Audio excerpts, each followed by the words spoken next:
What's up, everybody? This is Rain Money, and I'm here to bring you guys a new video for the Rain Money 253 E Breakdown Show. And there's a new section called the E Breakdown Reactions, where I'm going to give you my live reaction to whatever video I'm watching. And this one is going to be Joe Budden hiding under Tahiry's bed. Okay, so to give you guys a rundown, the Breakfast Club in the early 2010s, because it came this iteration of it with Charlamagne the God, Angela Yee, and DJ Envy. I was a freshman when their early days were out. Technically, eighth grade to freshman sophomore year, and this is when they were really ratchet. And if somebody said this now, looking back, it would not be acceptable. But it's a funny story, so let's just watch, okay?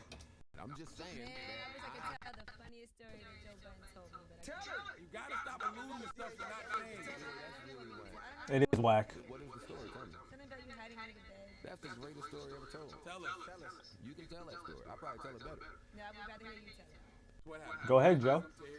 Tahiry bed. You hot on the Tahiry bed. No, real quick, because I know I've been here for a while. Slaughterhouse May 15th. Okay. By the way, I'm gonna say this and I'm gonna exit.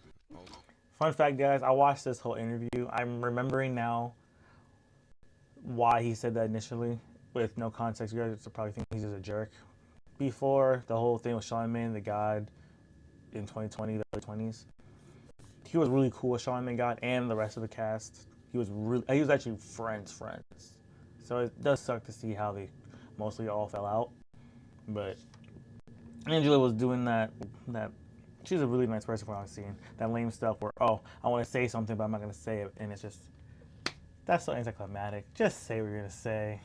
And if you're not able to think of it in the spot of how to preface it without coming off rude or crazy or whatever, just don't even mention it. But no, Angela Yee was the cleanup person for this crew. Especially because of Charlamagne's reckless ass. But I digress. only because.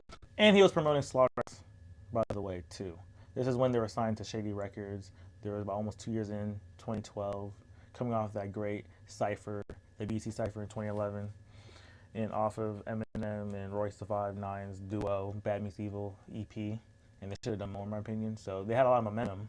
They had a great mixtape before, an album beforehand, before they were going to get ready for their debut major label release with Shady, and unfortunately it flopped, but that's what he's here for. I think it's a really funny story. I'm not embarrassed or ashamed about it. But I was out of town. This was months ago, like a lot of months ago. I was out of town, and I was texting Tahiry, Shut up. and she wasn't responding. And I hit her and I said, you know what, fam? And I think men can relate to this. I hit her and I said, you know what? You lucky I'm on tour. Because if I was home, I'd pop up right in your house. I swear to God, just as soon as you walk in, I'd be there. And she hit me back, F you, suck, you know, all of that. So I got off tour and I was bored. And I went on, I checked Twitter and she was out and away. Just, girls make it so, I'm over here doing this. All right, great. So I went to the crib. And I walked in and put my little key in the door. And you still got a key? I had a key. Oh, God. I laid it down, But anyway, I walked in, I checked for any sense of men. That's smart. Yeah, I checked for all that, because you might walk in with a man and that could get ugly. Yeah, you get shot. But there was none of that, so I sat down in front of her desktop and I took, there was a private video that she was working on, I guess it's an acting movie or whatever, so I texted her about the clip, thinking that she would put two and two together and say, oh snap, this dude's in my crib. That didn't happen. So she didn't get that. She didn't even respond. My man admitted to breaking and entering. So, goodness. Yeah, definitely if he did this nowadays, nobody would tolerate this shit.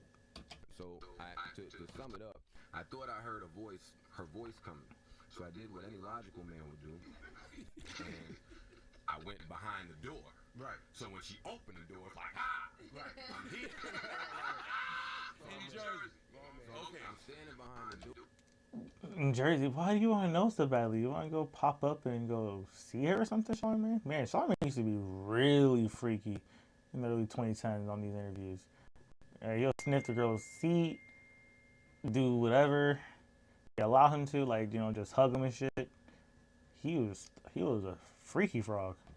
Door for however long. Now I'm this was in standing. Jersey or the Bronx? I'm not gonna get Why into you it guys keep because asking? it's Do you not want like that. do you want to know But I'm too, standing Envy? behind the door and she never came. I was standing there for about 10 minutes, so I said, you know what? I done smoked mad cigs in her crib. I said, you know what? I'm gonna just go hide under the bed. Right. So when she comes, I'ma know what's really hood. Yo, guys, don't do this. Please don't. If you, first of all, they weren't even together, so that was a lot of extra shit he was doing. Second of all, like I said, it was bringing entering, and technicality, he still had the key. So, what am I really saying? But morally, that's just a lot of hoops just to get through with an ex. But hey, they got something together, so they did at that time. They had a bond. So I ran under the bed real quick. I don't want to make it too long. Ran under the bed. I was about to say, no ad, please. I'm on my Twitter. I'm reading. He is nuts. He made padded room. He's nuts. I fell asleep. Right. So Tahiry comes in with 3 other girls. Oh man. She smells cigarettes. My Twitter's on her desktop. It's like, oh snap. Anyway, they search the whole house. They don't see nothing. All 4 of them walk in the bedroom. I'm getting good deep. Yeah. One of the girls wants to be a genius. Using the old noggin. The girl starts screaming to the top of her lungs. So inconsiderate. Woke me up. He said so considerate. Wake up and forget who you was at. I woke up and didn't remember what happened. Right. So I see this girl screaming, I start screaming. Damn. Damn, Joe. So forth, Tahiry cursed me out. Change the locks. He said wipe yourself off. Yeah, Joe started screaming. Dust, hardwood floor under the bed. It's normally dust. Joe started screaming like they was screaming. Yeah, that's what he did. He forgot where he was at. It was wild, but she responds to my text now though. Okay, Jason Voorhees. Imagine if you had a fucking machete. It can happen. You gotta put fear in a woman. And look at them, they dapping up. These guys were dudes, man. He's like, yeah, real nigga shit. I used to kick rocks as a teenager. On that dust, used to pick them up. I'll get in. The floor ain't that high. Fire escapes, windows. Absolutely. People don't really secure their homes in America, B.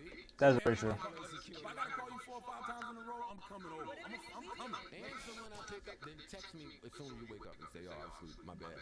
Show some humility, some something. And I'm still popping up. The dude might have just left and still be over there, and you giving me the I just woke up. Yeah, but they're not even together. So some... Huh? So... Hey. What if she pop up on you? She can. Luckily for me, I live a little ways away, so she would have to really feel like driving to catch me. And my house got mad exits and hiding spots. Yeah. This is the Joe. Even though this is wrong, this is the Joe personality why to like. I see it right here. I'm not listening to this, and I think the whole thing is done anyway.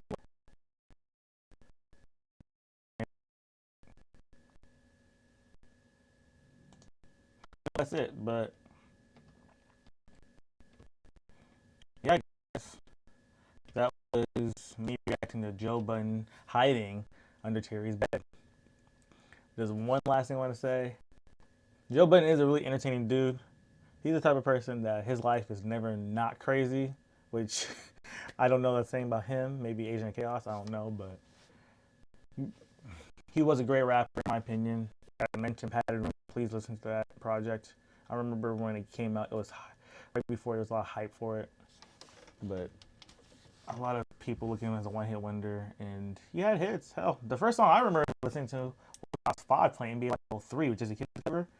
The first video game soundtrack to go platinum, not gold, platinum. Yes, there was a time where the music industry, right before the mid 2000s, where you came near anybody gold. So getting a platinum on a video game was amazing. His song, to make the point, was one of the best songs on there. And it was on Cradle to the Grave too, that featured Jet Li and DMX. The song you're wondering about is called Drop Drop. Listen to Drop Drop. Yeah, I actually love that song a lot. But I want everybody to say something in the comments, please, because I can't be the only one that thought this is funny. But nowadays, he definitely should never say the story again. But this was from 13 years back, so he's he can look back and think, yeah, I wouldn't advise anybody to say this story either. So peace.